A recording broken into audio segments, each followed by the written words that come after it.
Bonjour à vous, bienvenue sur votre page de support l'émergence de l'entrepreneur. Moi c'est Lucie, j'espère que vous allez très bien.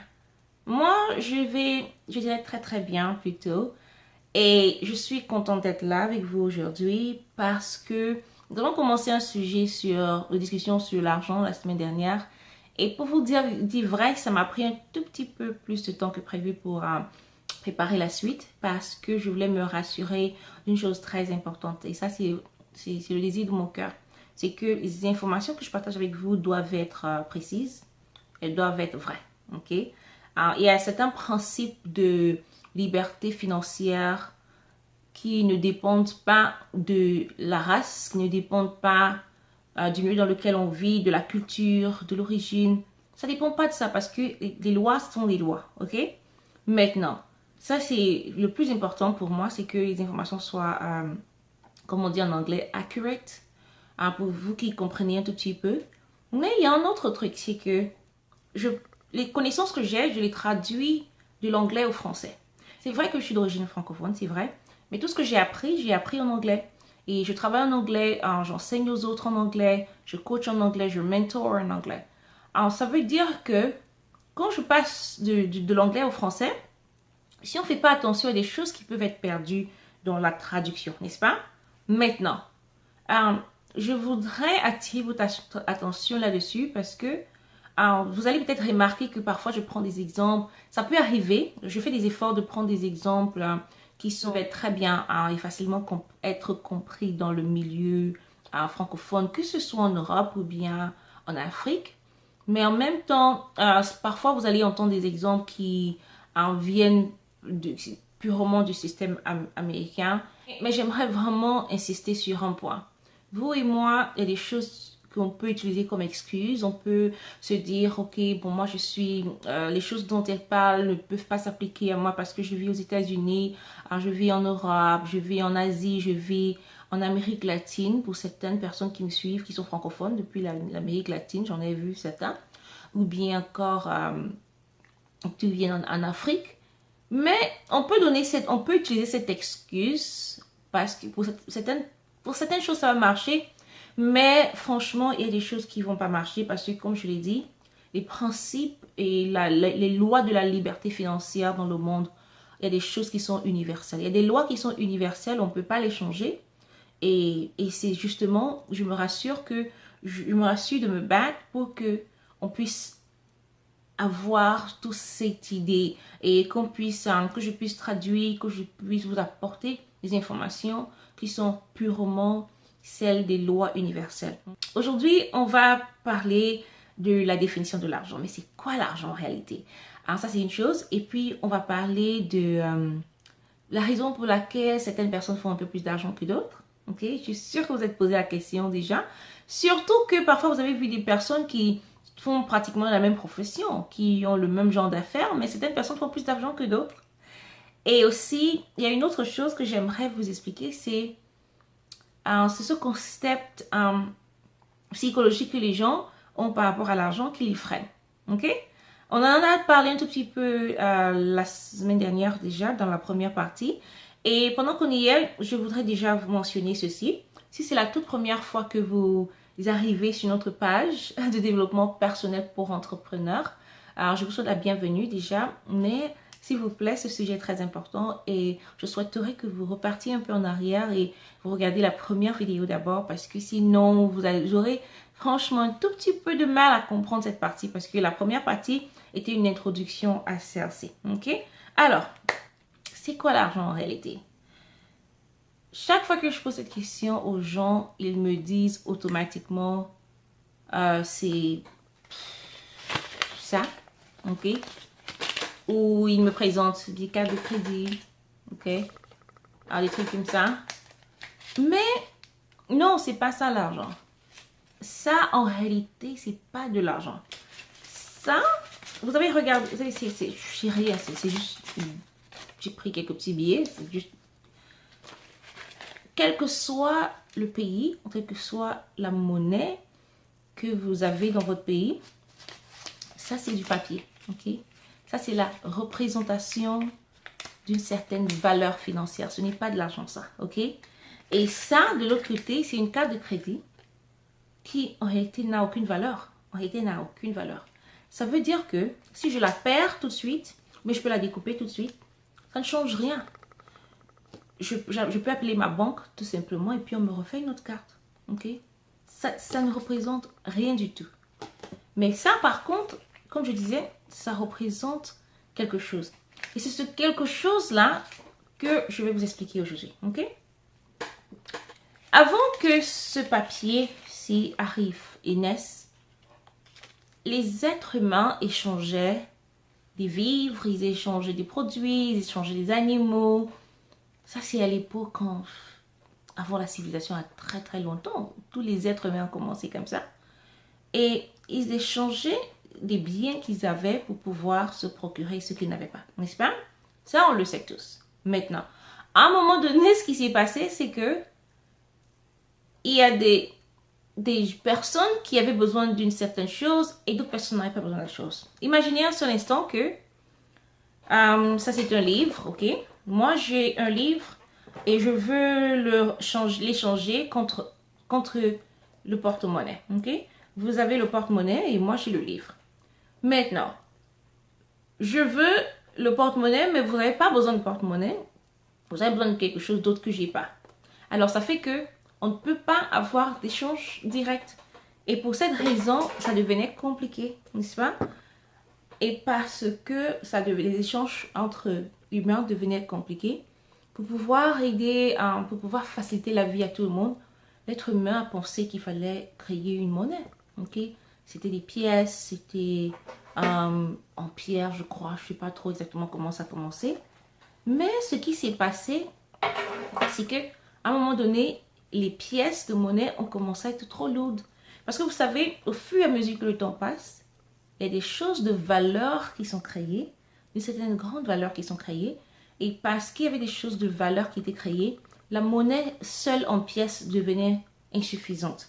Alors c'est comme ça qu'ils ont créé le papier. Okay?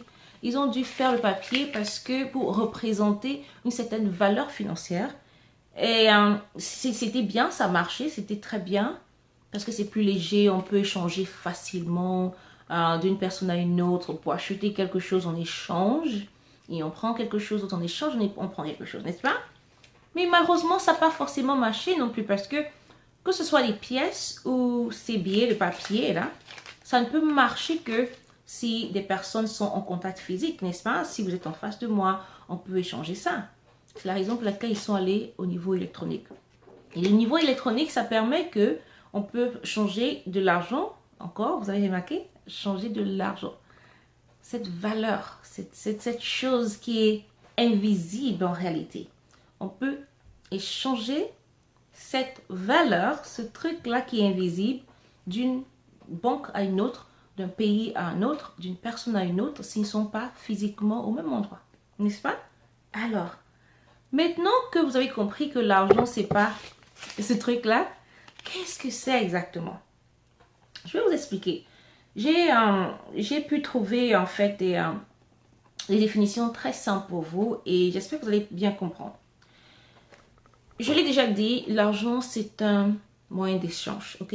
Retenez ceci. L'argent ce n'est pas la pièce, les monnaies et tout ça que vous voyez, c'est juste un moyen d'échange. Ça c'est très important. Deuxièmement, l'argent ça peut être aussi un système de valeurs, ok? Un système de valeurs, ça dépend du pays dans lequel vous vivez, etc. etc. L'argent, c'est une ressource, c'est un instrument d'échange. Une ressource et un instrument, c'est quelque chose qu'on utilise comme une ressource pour pouvoir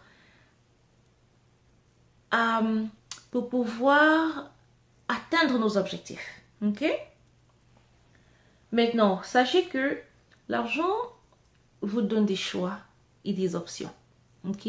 Ça veut dire que le montant d'argent que vous avez peut vous donner plus d'options ou moins d'options en fonction de vos moyens, en fonction de votre pouvoir d'achat.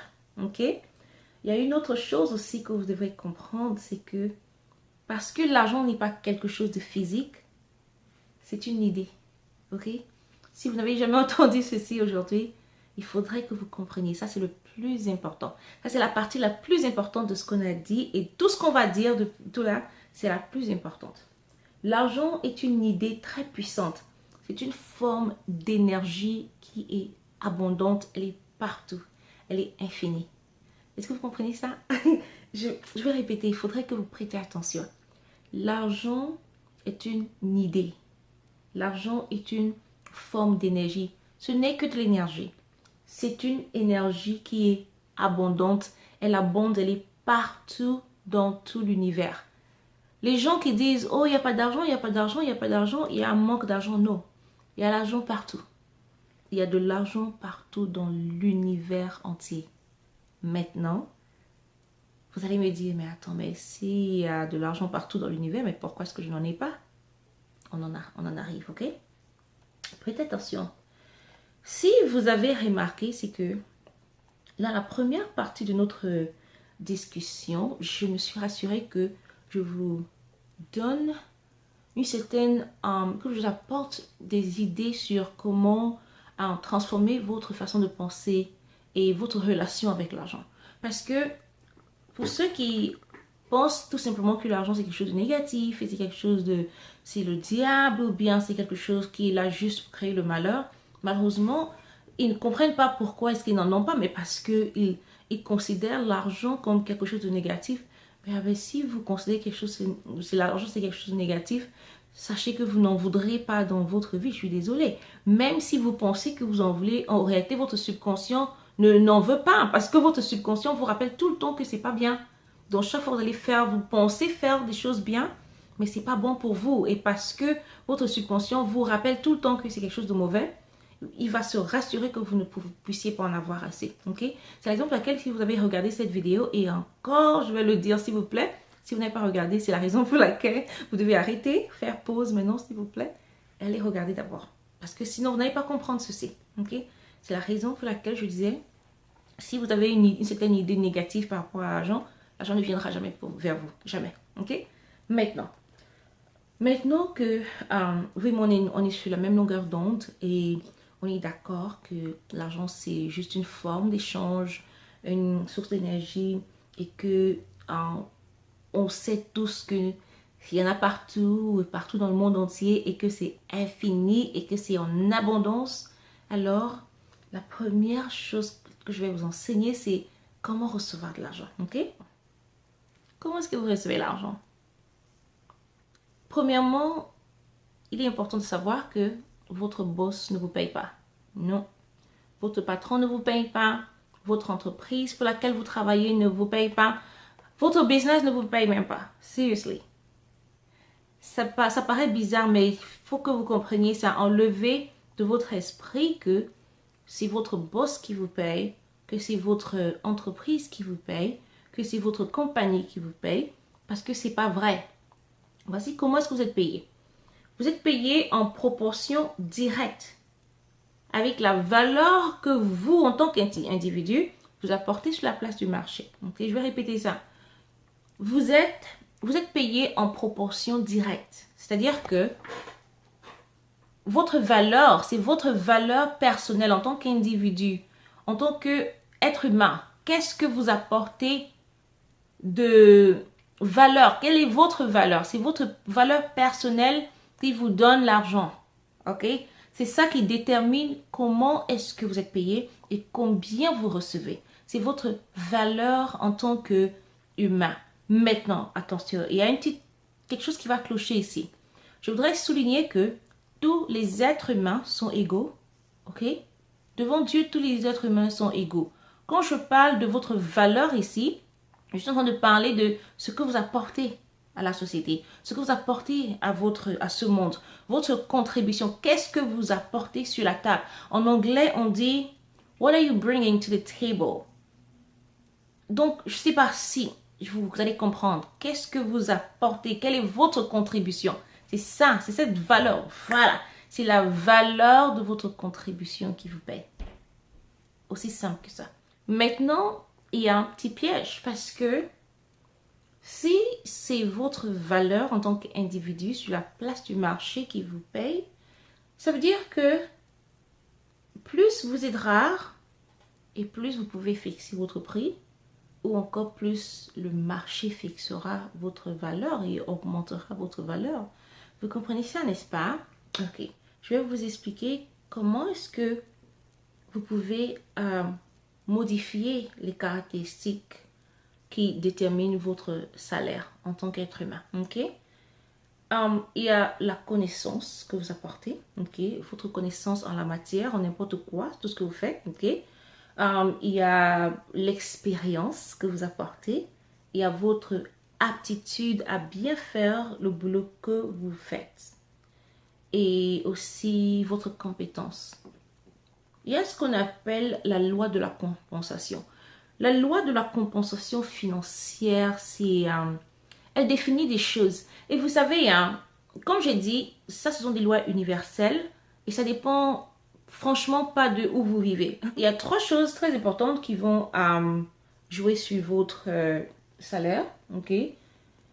Et ces trois choses sont, comme j'ai dit, elles sont en directe proportion avec votre revenu, ok?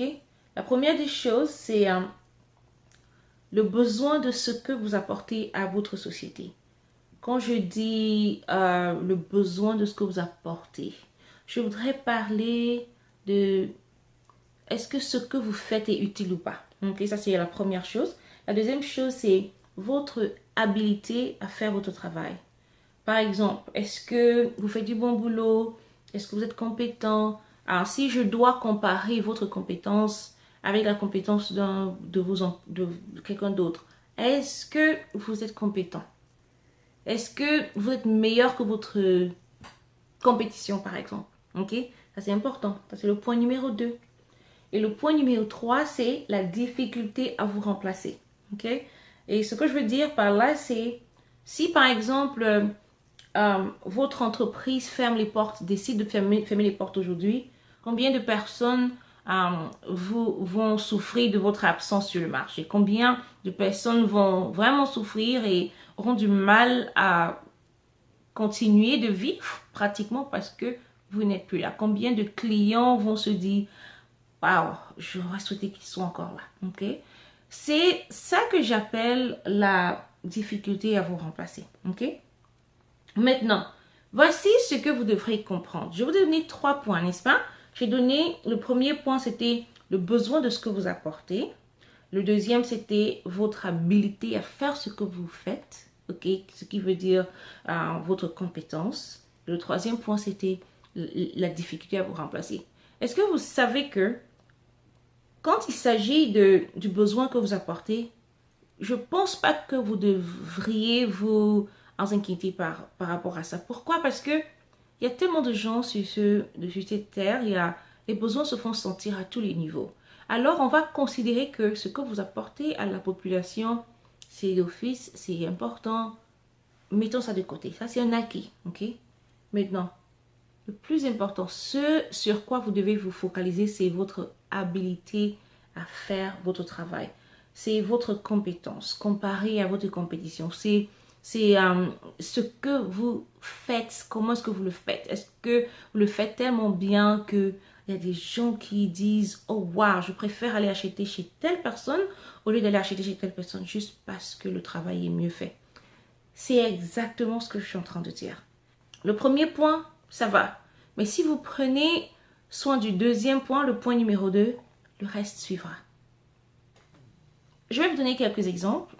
Parce que j'aime les exemples parce que ça permet de comprendre les choses en détail, ok? En profondeur surtout. Ok. Alors, supposons que vous ayez un job, vous avez un boulot. La question que j'ai à vous poser, c'est est-ce que vous êtes le meilleur? Alors, si vous décidez d'abandonner votre boulot aujourd'hui, quelle sera la facilité à vous remplacer par votre boss? Ok? C'est ça qu'on appelle compétence. Si vous avez un business, est-ce que vous faites du boulot de manière tellement bien que si vous fermez votre entreprise, les gens commencent à pleurer, pratiquement, parce que vous leur manquez tellement que il commence à dire, ah ben, s'il te plaît, ne ferme pas les portes. Est-ce que c'est le cas? Supposons que vous êtes un chef d'entreprise, n'est-ce pas? Vous avez une grosse compagnie et vous faites du profit. Et à un moment donné, la compagnie veut fermer les portes. Ou bien vous avez besoin, ou bien pour éviter de fermer les portes parce que vous commencez à ne pas faire assez de profit dans certaines zones, dans certains marchés. Vous décidez, au lieu de fermer les portes, vous décidez de regarder sur la liste du personnel et de faire des licenciements. Quand vous faites les licenciements, ok, est-ce que vous décidez de chasser les meilleurs? Est-ce que vous décidez de virer ceux qui vous apportent, qui vous font beaucoup plus de chiffre d'affaires? Est-ce que est-ce que vous mettez à la porte les gens qui vous font de l'argent, oui ou non? Ok? Quand un patron, chef d'entreprise, franchement, je ne parle pas des trucs de l'État, je ne parle pas du gouvernement, je parle des entreprises privées. Si vous êtes un chef d'entreprise privé, vous avez votre propre entreprise, vous devez faire du profit.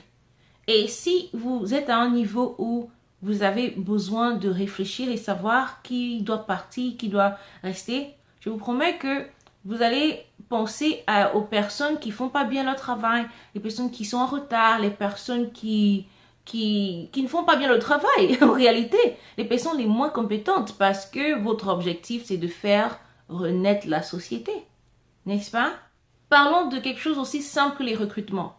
Chaque fois que vous faites des recrutements, supposons que votre compagnie est en train de grandir, de s'étendre, et vous avez besoin de chercher des personnes pour pouvoir travailler avec vous. Quand vous êtes prêt à faire des interviews, est-ce que vous faites les interviews pour prendre des personnes qui sont nonchalantes? Est-ce que vous prenez des personnes qui vont venir vous casser les pieds? Est-ce que vous prenez des personnes qui vont être en retard au travail, qui vont vous manquer de respect, qui n'ont aucune qualité ou bien aucune qualification, ou bien qui ne sont pas en mesure d'accomplir les tâches que vous voulez accomplir? Ou vous choisissez, vous faites beaucoup d'interviews et vous choisissez les meilleurs. Votre patron ne peut vous payer qu'en fonction des valeurs qui sont déjà préétablies sur le marché. Okay? C'est comme ça que ça marche. Donc, quand vous partez, à partir de maintenant, sachez que si vous étiez du genre à vous plaindre parce que votre patron ne vous paye pas bien ou bien parce que vous êtes allé demander un boulot, on vous a proposé un salaire qui vous arrangeait pas et vous étiez fâché, vous avez rentré chez vous, comprenez juste que vous devez vous rendre un peu plus important. Vous devez travailler sur vous, vous devez augmenter votre valeur sur le marché. Vous ne pouvez pas vous plaindre que quelqu'un qui a plus d'expérience, par exemple, réussisse à avoir des marchés un peu plus grands, un peu plus costauds que d'autres. Ça n'a aucun sens. Au lieu de vous plaindre, je vous invite franchement à faire ce qui est le plus important. Vous devez grandir, vous devez mûrir, vous devez augmenter à votre valeur. Alors, ceci m'emmène à vous enseigner ce que vous devez faire pour pouvoir augmenter à votre valeur. Okay? Pouvoir vous vendre un peu plus cher sur la place du marché. Ok? Maintenant, j'ai noté quelques petits points pour vous ici. Retenez. Il y a 2 points très importants. Et le premier point, vous devez vous développer personnellement. Oui. Le développement personnel, c'est ce dont on parle, ok? Il y a beaucoup de gens, malheureusement, c'est vrai que c'est un système américain.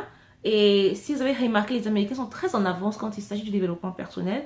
Et malheureusement, il y a cette tendance ces jours-ci à entendre beaucoup parler de développement personnel, mais parfois certaines personnes ils comprennent même pas ce que ça veut dire. C'est dommage.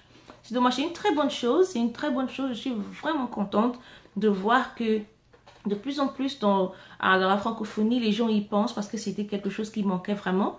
Mais il faut savoir où vous allez pour prendre vos informations. Ok? Parce que pour pouvoir grandir, vous avez besoin de vous développer personnellement. Donc, il y a 2 choses, il y a 2 façons de se développer.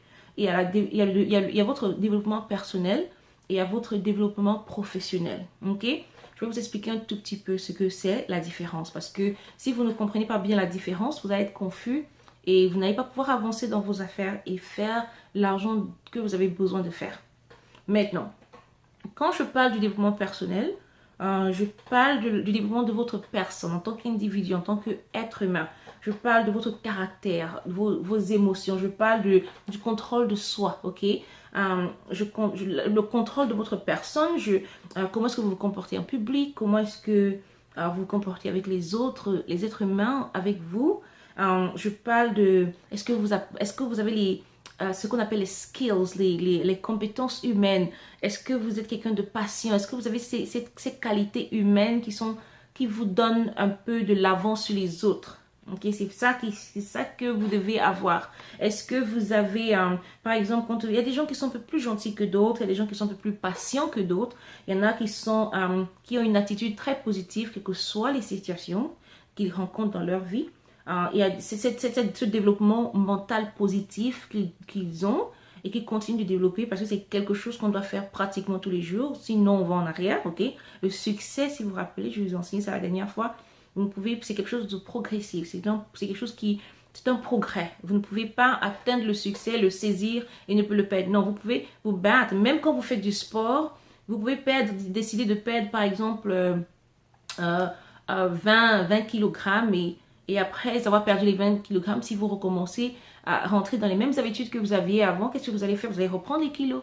Okay? C'est quelque chose que dès que vous avez fini de perdre ces 20 kg, vous devez maintenir en gardant les habitudes qui vous ont amené, qui vous ont aidé à perdre les 20 kilos que vous avez perdus. Okay? Et c'est comme ça que ça se passe avec le développement personnel. Si vous réussissez à atteindre un certain objectif au niveau personnel et vous ne persévérez pas, vous allez perdre. Vous allez redevenir méchant, vous allez redevenir impoli. C'est normal parce que tout est énergie, ça c'est vrai, que j'ai expliqué la première fois, mais tout est changeant. Le changement, on va en parler après une autre fois, mais vous n'avez pas besoin de faire des efforts pour changer, hein, ça arrive tout seul. Vous devez plutôt faire des efforts de transformation. Et la transformation en bien, ça vient de l'intérieur. Okay? Ce n'est pas quelque chose qui se passe comme ça, c'est l'intérieur. On va en parler une autre fois. Il y a tellement de choses que j'aimerais bien vous enseigner si on a du temps. Et on va parler du développement professionnel. Qu'est-ce que c'est que le développement professionnel? Le développement professionnel, c'est plutôt apprendre ce qu'on dit en anglais, les skills. Alors, je crois que c'est la compétence. Je crois que c'est la compétence et particulièrement quand je dis les skills, c'est pareil. Je crois que c'est la compétence dans un sujet donné. Par exemple, si vous êtes médecin, qu'est-ce que vous apportez en plus pour être meilleur médecin que votre voisin? Parce que rappelez-vous, vous êtes un entrepreneur, pensez à votre compétition. Je vous dis ça tout le temps. Quand je vous dis, pensez à battre votre compétition, je suis sérieuse. Je suis sérieuse parce que sachez que votre voisin ne va pas rester là pour vous attendre. Si vous êtes une dame qui vendait les beignets dans votre marché commun, je ne sais pas trop, ne vous attendez pas à ce que la voisine dise oh ben parce que vous avez fait les beignets, moi je vais vous laisser, je vais vous regarder. Non. Si elle décide de faire des beignets comme vous et qu'elle les fait mieux que vous et qu'elle commence à avoir plus de clients que vous, faut pas vous plaindre. Faut pas dire c'est la sorcellerie. Ce que vous devez vous faire c'est penser mais qu'est-ce qu'elle a fait que j'ai pas fait? Qu'est-ce que je peux faire de mieux pour pouvoir améliorer mes ventes? Ok, parlons des coiffeuses par exemple. Est-ce que vous êtes une coiffeuse? Est-ce que vous êtes un coiffeur? Qu'est-ce que vous apportez de plus à vos clients? Quand je parle du développement professionnel, qu'est-ce que vous avez en plus qui fait que moi, en tant que cliente, je choisis d'aller chez vous au lieu de choisir d'aller chez l'autre? Ça peut être des relations personnelles, oui, mais je vais vous rassurer de quelque chose. Moi, je suis le genre de client qui, je vais préférer aller où le travail est bien fait. Je suis du genre à vouloir, je supporte d'abord ma famille. Je suis du genre à vouloir supporter d'abord les membres de ma famille. Je supporte des amis, des gens qui me sont chers. Mais si jamais ces amis et ces membres de famille m'apportent un service qui n'est pas bien fait, je suis désolée, je vais où le travail est bien fait. Et en tant que médecin, par exemple, supposons que vous avez une clinique et il y a une autre personne qui a une autre clinique dans la même ville et vous faites dans la même discipline.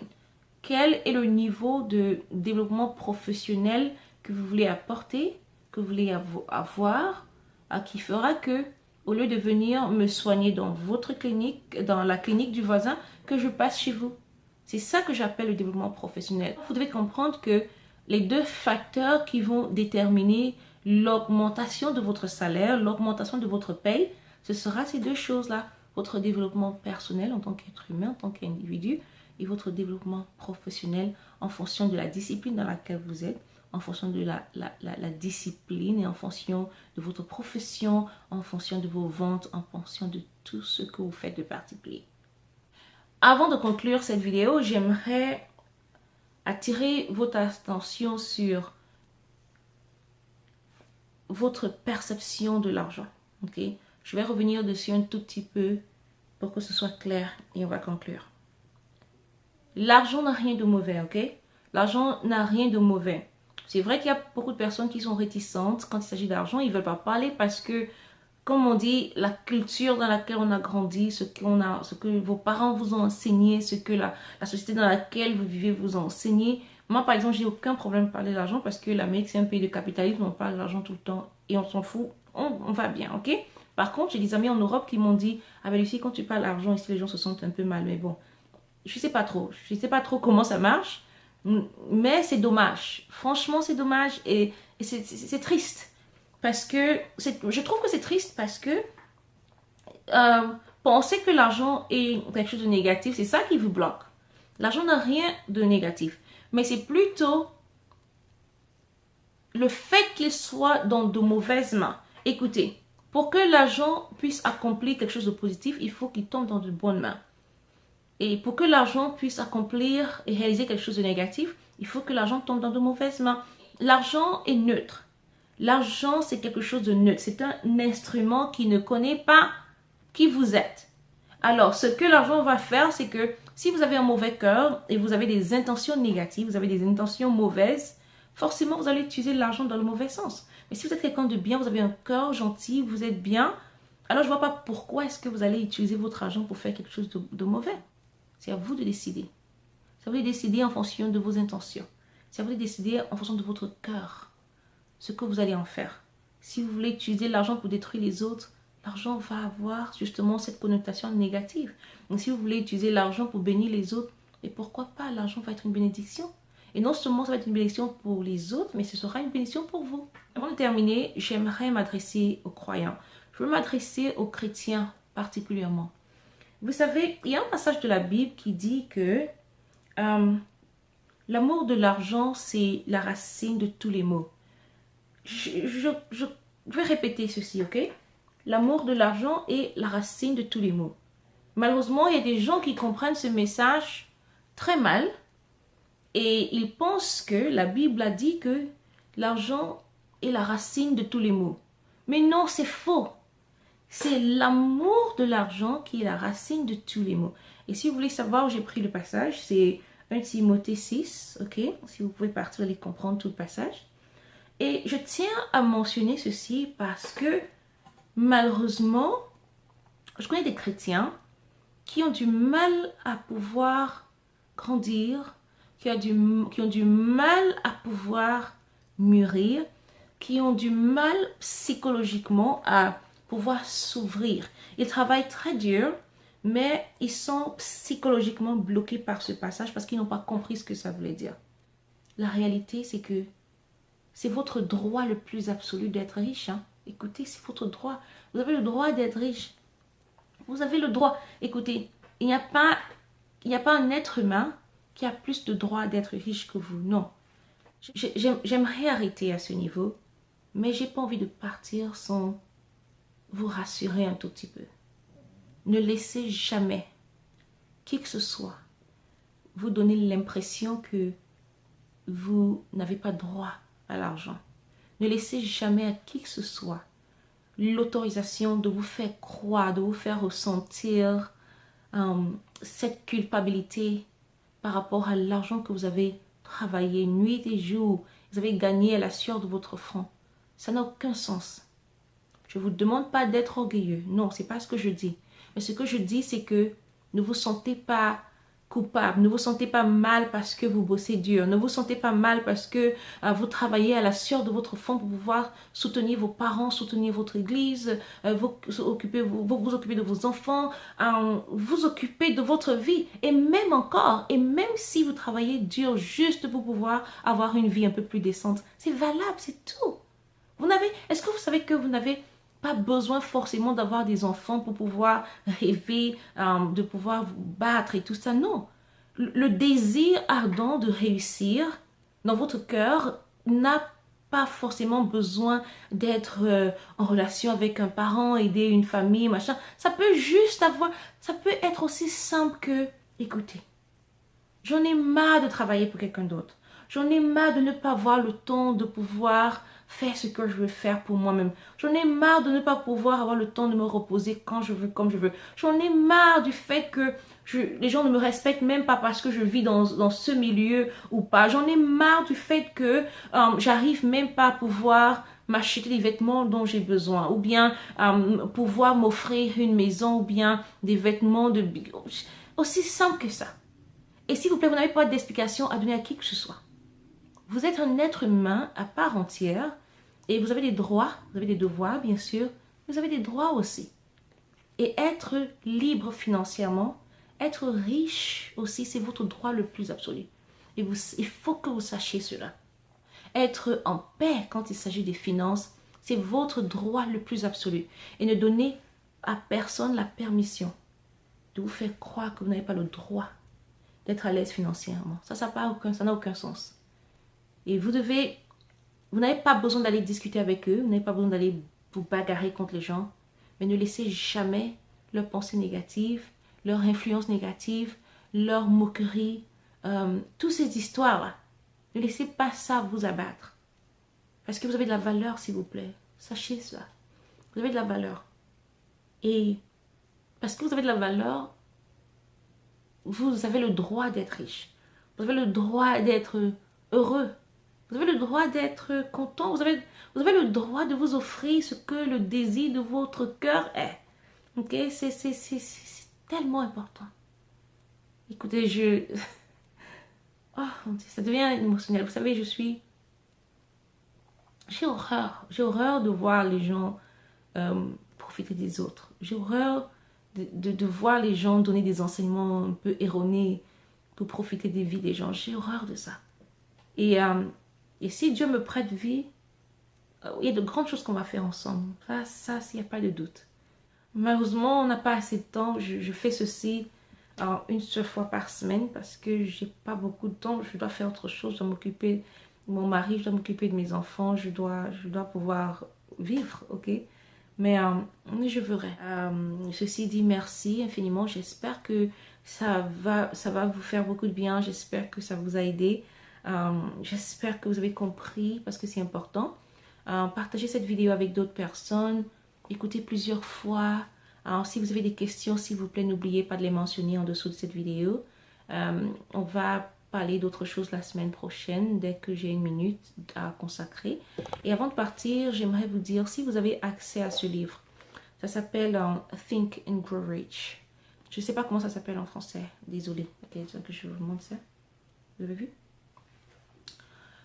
Think and Grow Rich, c'est un livre qui a été écrit par Napoleon Hill, il est décédé depuis des années. C'est un livre qui a totalement changé ma vie, franchement. Ça m'a appris des choses que je ne connaissais pas, ok? Ça m'a appris des choses qu'on n'étudie pas à l'école, malheureusement. Et donc, si vous trouvez la version, si vous comprenez anglais, achetez ce livre. Faites tout pour rentrer en possession de ce livre. Il va changer totalement votre vie, ok?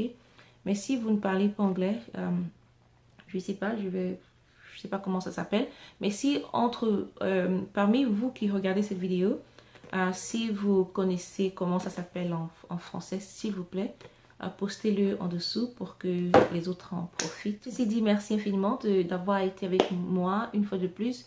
Et partagez cette vidéo s'il vous plaît. Et on va se voir la semaine prochaine avec quelque chose d'un peu plus alléchant, ok? Mais n'oubliez pas quelque chose, c'est l'entrepreneur qui est la clé du succès. C'est pas l'entrepreneuriat qui fait le succès. Je crois qu'à partir de maintenant, vous le savez déjà, c'est l'entrepreneur qui est la clé du succès. C'est vous qui avez besoin d'être développé moralement, émotionnellement et psychologiquement pour pouvoir faire grandir votre entreprise personnelle, quelle qu'elle soit, ok? Alors ceci dit, au revoir et à très bientôt.